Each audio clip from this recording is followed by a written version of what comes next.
Jail में we अब मरने वाली है तो यहाँ पे जिनफेंग की हार्ट बीट तेज हो गई। वो सोचता है कि अचानक से मेरा दिल टूट रहा हो, मुझे वैसा क्यों फील हो रहा है और बार बार मुझे वी का चेहरा क्यों दिख रहा है। उसे वी की चिंता हो रही थी तो वो जेल में उसे देखने आ गया और उसने प्रिजन में बहुत ही स्ट्रॉन्ग डार्क मैजिक फील किया।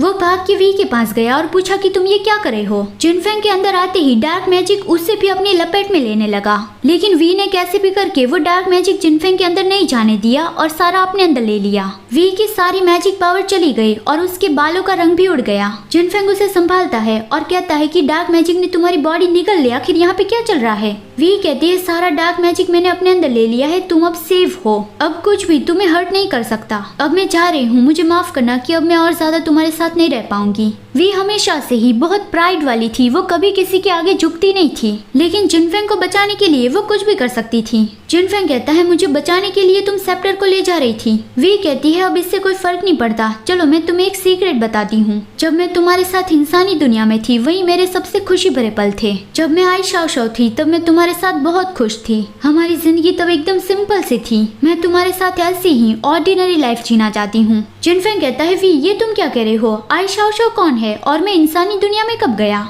वी कहती है तुम हमारे बारे में सब कुछ भूल गए हो, हम इंसानी दुनिया में साथ में रह रहे थे वो भी तुम भूल गए। और वो सोचती है कि मैं अब तुम्हारे लिए कुछ भी नहीं हूँ, तुम्हारी यादों में मैं सिर्फ डीमन वर्ल्ड की प्रिंसेस वी हूँ। वो रोती हुई कहती है कि हम दोनों के बीच में जो यादें थी मैं तुम्हें उसे याद नहीं दिला पाए और तुम्हें फिर से मुझसे प्यार नहीं हुआ, इसलिए मुझे माफ करना। तभी जिनफेंग को शाओ शाओ वाली कुछ यादें याद आने लगी, उसके सर में दर्द होने लगा। वो सोचता है कि आखिर वो लड़की कौन थी, मैं अभी उसके बारे में क्यों सोच रहा हूँ और उसे याद करके मुझे इतना सैड क्यों फील हो रहा है। ऐसा लगता है कि मैं वी को काफी कुछ कहना चाहता हूँ लेकिन पता नहीं मैं कहाँ से शुरुआत करूँ। वी कहती है मेरे जाने के बाद याद रखना कि कोई भी बेवकूफी मत करना, कभी किसी के लिए डार्क मैजिक इस्तेमाल मत करना, लव फॉरगेटिंग वाटर मत पीना और कभी किसी के लिए अपनी जान मत देना। तुम्हारी जिंदगी मेरी है, तुम ऐसे ही नहीं मर सकते, तुम्हें हमेशा जिंदा रहना है। इतना कहने के बाद वी ने अपनी आंखें बंद कर दी और वो भगवान से प्रे करती है कि अगर मुझे दूसरी जिंदगी मिलने वाली है तो मैं उम्मीद करती हूँ कि मुझे इस जिंदगी की सारी मेमोरीज याद रहे, मैं हर एक जिंदगी में उसके साथ रहना चाहती हूँ।